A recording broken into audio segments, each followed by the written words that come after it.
Merhaba, ben diş hekimi Uğur Alkan. 2012 yılında Ege Üniversitesi'nden mezun oldum. Yaklaşık 11 yıldır diş hekimliğini aktif olarak yapmaktayım. 5 senedir de Bursa'da, Bursa halkımıza hizmet vermekteyiz. Poliklinik olarak diş hekimliğinde bütün mesleki dalları yapıyoruz. Ortodontisinden cerrahisine, pedodontisine, yani bütün her alana hizmet vermekteyiz. Ben asıl olarak implant ve cerrahi bölümleriyle ilgilenmekteyim. İmplant, diş köklerini taklit eden çene kemiğine girip çene kemiğinde osseointegrasyon dediğimiz çene kemiğiyle böyle bütünleşebilen bir malzemedir. Yani başka bir malzeme bu şekilde bütünleşemiyor. Yani başka bir malzeme vücudumuza girdiğinde vücudumuz ayrı bir reaksiyon gösteriyor. Fakat yani Allah'ın böyle bir lütfu diyebiliriz bu implant için, titanyum için.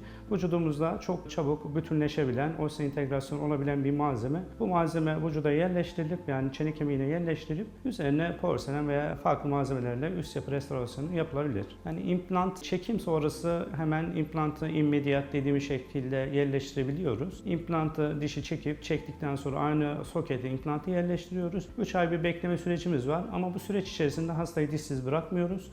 Yani bir hafta içinde bir geçici diş yapıyoruz. 3 ay sonra da daimi dişlerin ölçüsü alınıp dijital bir şekilde üst yapı bitimleri yapılabiliyor. İmplant öncesi hastadan bir film alınır, panoramik tomografi filmi. Yani burada kemiğin kalınlığı, boyu, sinirle mesafesi, sinüsle mesafesi ölçülerek ona göre hasta uygun implant, uygun şekilde yerleştirilerek yapılabiliyor. Ya şu an gelişen teknolojiyle birlikte neredeyse herkese yapılabiliyor. Yani sistemik rahatsızlıkları çok ciddi düzeyde değilse herkese yapılabiliyor implant. İmplantın yapılamadığı durumlar neredeyse yok. Fakat ekstra durumlar gereken, ilaç cerrahi gereken durumlar var. Ne oluyor? İşte kemik ilavesi gerekebiliyor. Greftlerle ilave kemikler, kemik genişletilmesi, kemiğin böyle vertikal kaybı varsa kemik ilavesi, sinüs yükseltilmesi gibi böyle ekstra işlemlerle herkese neredeyse implant yapılabiliyor. İmplant esnasında zaten diş uyuşuyor. Hasta hiçbir şekilde bir ağrı, bir sızı, bir sıkıntı hissetmiyor. İmplant sonrasında da 1 günlük, 2 günlük böyle bir şişlik, ağrı olabiliyor.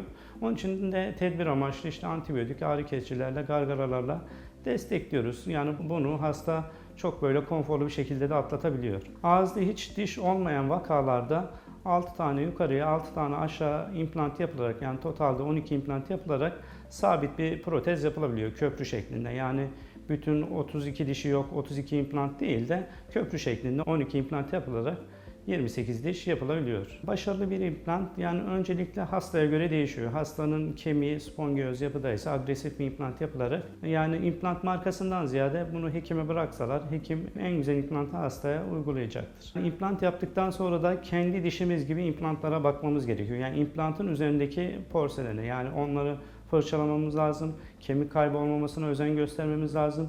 Özel ağız duşları, ağız gargaralarıyla destekleyip yani implantın ömür boyu olması için bunları yapmamız gerekiyor. Dijital diş hekimliği şu an gelişen bir durumda. Yani dijital diş hekimliği ağız içi tarayıcılarla ağız için ölçüsünü, yani yaklaşık 1 dakikada belki binlerce fotoğraf çekimi yapılabilen bir sistem. Bu ağız içi tarayıcılarla yapılan ölçü, alınan ölçü bilgisayara aktarılıyor. Bilgisayardan mail yoluyla laboratuvarda aynı anda üreterek bize gönderebiliyor. Hatayı sıfıra indiriyor. Yani hatayı sıfıra yakın bir konuma getiriyor. İmplanttan sonra, implantlar istediğimiz gibi osseointegrasyon oluştuktan sonra üst yapısına geçiyoruz. Üst yapısında da çeşitler var. Tabii hibrit tarzı akrilik protezler, porselen protezler, zirkonyum tarzı protezlerimiz var. Yani zirkonyum biraz daha estetiğin ön planda olduğu bir protez şekli. Bu şekilde farklı çeşitlerimiz var. İmplant yaptırmak isteyen hastalarımız öncelikle gideceği yeri iyice araştırsınlar, yorumlara falan iyice baksınlar.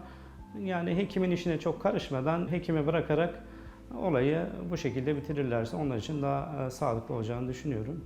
Herkese iyi günler, iyi haftalar diliyorum.